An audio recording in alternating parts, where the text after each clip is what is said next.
1강 임마누엘 마태복음 1장 마태복음 1장 23절 아들을 낳으리니 이름을 예수라 하라. 이는 그가 자기 백성을 그들의 죄에서 구원할 자이심이라 하니라. 아멘. 사복음서 성경에서 복음서는 총 4권입니다. 마태복음, 마가복음, 누가복음, 요한복음입니다. 복음서는 사람에게 주시는 하나님의 메시지입니다. 영어로 복음을 가스펠이라고 하는데요. 가스펠은 하나님과 말씀, 가드와 스펠의 합성어입니다. 곧 복음은 하나님의 말씀이라고 할 수 있습니다. 하나님께서 성경을 통해 우리에게 말씀하시고자 하는 것이 무엇일까요? 바로 하나님의 아들 예수 그리스도께서 이 세상에 오시고 고난을 당하시고 죽으시며 부활하셨다는 것입니다. 하나님께서는 하나님의 독생자 예수 그리스도를 통해 죄인들을 구원하셨다고 말씀하십니다. 이것이 바로 복음이며 이 사실을 기록한 것이 복음서입니다. 마태복음, 신약 성경의 첫 번째로 나오는 복음서가 마태복음입니다. 마태복음은 예수님의 제자인 마태가 기록한 복음서입니다. 마태는 레위라고도 불렸습니다. 그는 세금을 걷는 세리였는데 예수님의 부르심을 받고 예수님의 제자가 되었습니다. 마태는 예수님의 부활 이후 유대인과 이방인들에게 예수님이 구원자가 되신다는 사실을 전하고자 했습니다. 마태는 유대인들에게 예수님을 정확히 알려주기 위해서 펜을 들었습니다. 예수님은 구약의 예언에 따라 오신 메시아의 심을 유대인들에게 가르쳐 주었습니다.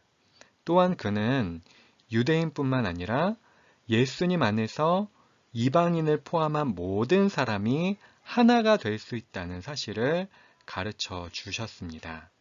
하나님께서는 성령으로 마태를 감동시키셨습니다.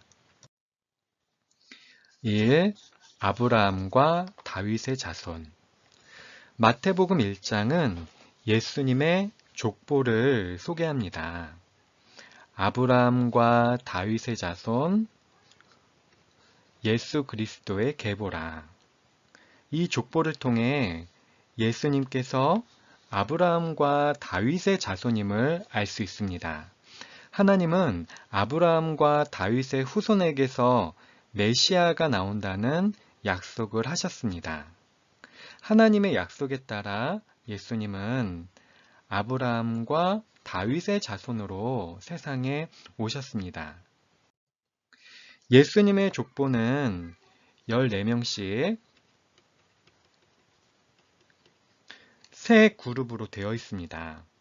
아브라함부터 다윗까지 14대, 다윗부터 바벨론으로 사로잡혀 갈 때까지 14대, 바벨론으로 사로잡혀 간 후부터 그리스도까지 14대입니다. 마태가 예수님의 계보를 14대로 나누고 있는 것은 바로 다윗과 예수님과의 이 관계 때문입니다. 히브리어는 철자를 숫자로 나타냅니다. 왼쪽에 보이시는 것이 히브리어 알파벳이에요. 우리나라로 치면 자음, 기역, 니은, 디귿, 리을과 같은 것인데 이 히브리어 철자를 숫자로 사용해요. 예를 들어 기역을 1, 니은을 2, 디귿을 3, 리을을 4 이런 식으로 이제 사용을 하는데 히브리어 단어의 자음들을 모두 더하면 특정한 숫자가 나옵니다. 이것을 게마트리아라고 부릅니다. 다윗의 히브리어 자음 이 게마트리아는 4, 6, 4, 다비드 이렇게 4 더하기 6 더하기 4 해서 이 다윗의 히브리어 자음 게마트리아는 14입니다. 마태는 유대인의 방식을 사용하여서 예수님을 바로 이 다윗의 자손으로 강조하고자 했습니다. 그런데 예수님께서 인간의 족보를 가진다는 점을 생각해 봅시다. 태초에 하나님께서 첫사람 아담과 하와를 만드셨습니다. 그리고 모든 것이 풍족한 에덴 동산에 살게 하셨습니다. 그곳에서 모든 것을 누리게 하셨습니다. 단 한 가지 선과 악을 알게 하는 과일인 선악과만은 빼고 말이죠. 선악과를 먹으면 반드시 죽는다고 말씀하셨어요. 최초의 사람 아담과 하와는 뱀의 유혹에 하나님이 금지하신 선악과를 먹고 맙니다. 하나님의 말씀에 불순종하게 됩니다. 이로 인해 이 세상에 죄가 들어오게 됩니다. 인류에 들어온 죄는 자녀들에게 유전이 되었습니다. 예수님은 하나님과 동등한 분임에도 불구하고 사람의 몸을 입고 이 땅에 오셨습니다. 죄인을 위해 죄인이 지니고 있는 몸으로 이 땅에 오신 것입니다. 마태는 예수님께서 이 땅에 오신 이유를 정확히 밝혀주고 있어요. 그가 자기 백성을 그들의 죄에서 구원할 자이심이라. 나 같은 죄인 살리신 이 주님의 은혜는요, 아주 놀라운 것입니다. 어메이징한 것입니다. 인간의 몸으로 오신 예수님을 통해 누구든지 구원에 이를 수 있게 됩니다. 예수님을 통해 닫혔던 천국의 문이 활짝 열리게 된 것이죠. 이처럼 하나님과 동일한 예수님은 우리를 구원하시기 위해 자신을 비워 이 사람의 모양이 되셨습니다. 사람의 모양을 입으신 예수님은 우리의 연약함을 잘 아시고 우리를 구원해 주십니다. 사랑하는 여러분, 우리에게도 아담의 범죄로 말미암아 유전된 죄가 있습니다. 인간의 죄성으로 인해 알게 모르게 지은 죄들이 많습니다. 우리 가운데 흐르는 죄의 본성이 사람을 미워하게 합니다. 우리 가운데 흐르는 죄의 본성이 욕심 가운데 살게 합니다. 우리 가운데 흐르는 죄의 본성이 정욕대로 살게 합니다. 육신의 탐욕과 안목의 정욕, 세상살이의 자랑을 추구하게 합니다. 예수님은 유대인뿐만 아니라 온 세상 백성들을 구원하시기 위해 이 땅에 오셨습니다. 보이지 않는 무언가에 질질 끌려다니는 우리의 손을 친히 잡아 건져내 주시기 위해 사람의 몸을 입고 이 땅에 오셨습니다. 죄 가운데 사는 우리를 온전히 구원해 주시기 위해 이 땅에 오셨습니다.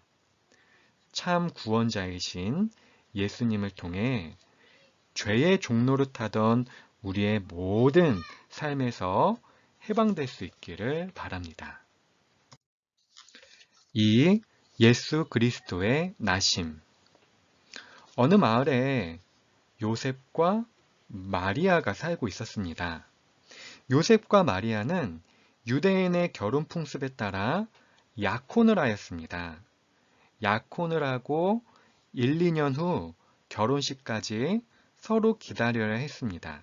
그런데 이 기간 중 마리아가 성령으로 임신하게 된 것입니다. 마리아의 심정이 어땠을까요? 그리고 마리아와 약혼한 요셉의 심정은 어땠을까요? 요셉은 고민이 되었을 것입니다. 마리아가 임신한 사실을 알릴지, 관계를 끊어버릴지, 모든 사실을 숨긴 채 마리아를 데려올지, 머리가 복잡했을 것입니다. 요셉은 그런 상황에서 침착하게 관계를 정리하고자 했습니다. 그날 밤 요셉은 꿈속에서 주의 사자를 만나게 됩니다. 요셉은 마리아가 성령으로 잉태되었다는 이야기를 듣습니다. 또한 아들을 낳게 될 것인데 그 이름을 예수라고 하라는 계시를 받습니다. 마태복음 1장 21절의 말씀입니다. 아들을 낳으리니 이름을 예수라 하라. 이는 그가 자기 백성을 그들의 죄에서 구원할 자이심이라 하니라. 아멘. 예수란 이름은 히브리어 여호수아 혹은 호세아를 헬라화한 것입니다. 그 뜻은 여호와는 구원이시다 입니다. 주의 사자는 그가 자기 백성을 그들의 죄에서 구원할 자라고 이야기해 줍니다. 조금 더 천천히 읽어보면 예수님께서 구원하실 자는 바로 자기 백성이라는 것을 알 수 있습니다. 즉, 예수님에게 속한 사람들입니다. 자기 백성을 단순히 이스라엘 사람들로 한정할 수는 없습니다. 유대인들이 예수님을 거부함으로 자기 백성의 개념이 모든 이방인들로 확대되었기 때문입니다. 백성은 곧 세상을 말합니다. 세상은 사람들이 살고 있는 전 세계와 전 인류를 말할 수 있습니다. 전 세계와 전 인류 가운데 예수님에게 속한 믿음의 자녀들이 바로 자기 백성입니다. 요한복음 3장 16절에 이렇게 말씀합니다. 하나님이 세상을 이처럼 사랑하사 독생자를 주셨으니 이는 그를 믿는 자마다 멸망하지 않고 영생을 얻게 하려 하심이라. 아멘. 이처럼 하나님은 우리가 사는 세상을 사랑하십니다. 세상 가운데 예수님에게 속한 자기 백성들을 구원하십니다. 우리는 세상 가운데 어디에 속해 있습니까? 우리가 예수님에게 속한 하나님의 백성이 되어야 합니다. 우리가 예수님을 영접하고 예수님 안에 거함으로 하나님의 백성이 될 수 있습니다. 다시 말해 예수님 안에 거할 때 하나님의 자녀가 될 수 있습니다. 하나님의 자녀는 하나님의 나라의 상속자가 됩니다. 하나님 나라를 유업으로 받게 되는 것이죠. 자기 백성들에게 하나님 나라를 가르쳐 주시고 그것을 누리게 하시기 위해 예수님은 이 땅에 오셨습니다. 그리고 지금도 예수님은 우리를 죄에서 구원해 주십니다. 3. 임마누엘. 예수님의 족보는 예수님의 인간적인 기원을 알 수 있게 해줍니다. 반면 예수님께서 성령으로 잉태된 것은 예수님의 신적 기원을 알게 해줍니다. 예수님은 인성과 신성을 지니신 분이십니다. 만약 예수님께서 출생 원리에 따라 마리아와 요셉 사이에서 태어난 아들이었다면 아담의 죄를 지닌 한 인간에 불과하셨을 것입니다. 다른 사람뿐 아니라 자기 자신도 구원할 수 없는 죄인이 되어버립니다. 따라서 우리를 죄에서 구원하실 구원자는 하나님이신 동시에 인간이어야 합니다. 즉, 죄가 없는 인간이셔야 합니다. 그렇게 될 때에만 인간이 지닌 죄 문제를 하나님과 인간 앞에서 완전히 해결할 수 있습니다. 예수님의 동정녀 탄생은 참으로 오묘한 일이에요. 우리의 연약한 이성으로는 이해할 수 없는 현상입니다. 그러나 예수님께서 하나님의 아들로 성령에 의해 잉태되었다는 것은 예수님이 참으로 하나님이시다라는 것을 보여줍니다. 마태복음 1장 23절에 보라, 처녀가 잉태하여 아들을 낳을 것이요 그의 이름을 임마누엘이라 하셨으니 이를 번역한즉 하나님이 우리와 함께 계시다 함이라 말씀합니다. 예수님의 또 다른 이름은 임마누엘입니다. 임마누엘이라는 단어를 분석해 보면요. with, 임은 함께하다 라는 뜻을 가지고 있고요.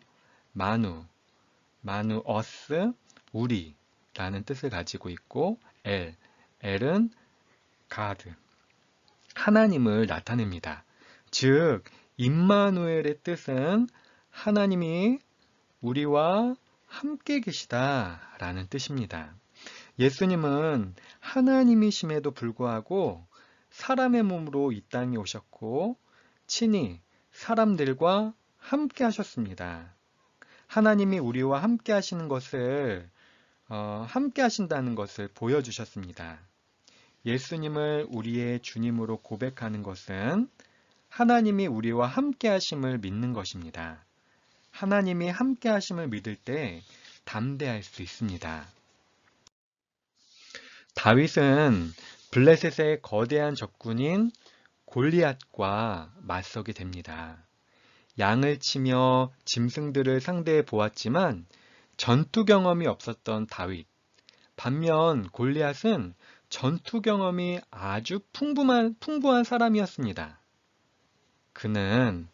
다윗은 하나님께서 함께 하심을 믿었습니다.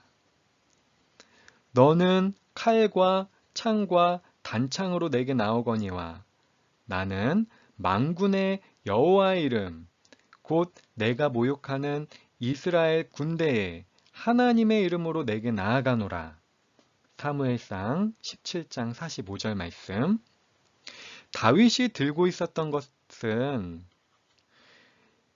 물맷돌과 조약돌 5알 뿐이었습니다. 그러나 하나님께서 함께 하심을 믿고 칼과 창과 단창으로 무장한 거대한 장수 골리앗을 쓰러뜨릴 수 있었습니다. 골리앗을 향해 달려가는 다윗은 임마누엘을 확신하고 있었습니다. 하나님께서 함께 하심을 굳게 믿고 있었던 것이죠. 마태복음의 마지막 부분인 마태복음 28장 20절도 임마누엘을 말씀합니다. 내가 너희에게 분부한 모든 것을 가르쳐 지키게 하라. 볼지어다 내가 세상 끝날까지 너희와 항상 함께 있으리라 하시니라. 마태복음 28장 20절 말씀. 예수님께서는 사람의 몸으로 세상에 오셨습니다. 그리고 우리의 죄를 대신 짊어지셨습니다. 우리의 허물을 인하여 찔리고 우리의 죄를 인하여 상하셨습니다. 십자가에서 죽으시고 3일 만에 다시 살아나신 예수님은 지금도 온 세상을 통치하십니다. 그리고 세상 끝날까지 우리와 함께 하십니다.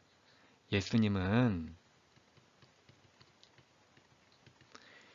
임마누엘이십니다. 이처럼 예수님은 우리와 함께 하십니다. 함께 하시는 예수님을 통해 담대함을 얻습니다. 여러분, 우리는 어떠한 형편에 처하든지 우리와 함께 하시는 예수님을 바라보아야 합니다. 예수님이 함께하면 승리할 수 있기 때문입니다. 여러분에게 골리앗과 같은 마음의 장벽은 무엇입니까? 예수님께서 함께 하시기 때문에 마음의 장벽을 무너뜨릴 수 있습니다. 예수님이 함께 하시면 열등감을 극복할 수 있습니다. 예수님이 함께 하시면 부정적인 생각을 극복할 수 있습니다. 예수님께서 함께 하시면 죄책감을 극복할 수 있습니다. 예수님의 보배로운 피로 말미암아 모든 더러운 것이 씻기고 새롭게 되어 회복될 수 있습니다. 지금 이 시간에도 예수님은 우리를 살펴보시며 우리와 함께 하십니다. 예수님은 하나님의 약속에 따라 아브라함과 다윗의 자손으로 오셨습니다. 자신을 비워 사람의 모양으로 오셨어요. 예수님은 자기 백성들을 구원하십니다. 예수 그리스도 안에 있는 모든 사람들을 모든 죄로부터 구원하십니다. 그리고 예수님은 우리와 함께 하십니다. 함께 하시는 예수님을 통해 담대함을 얻고 승리할 수 있습니다.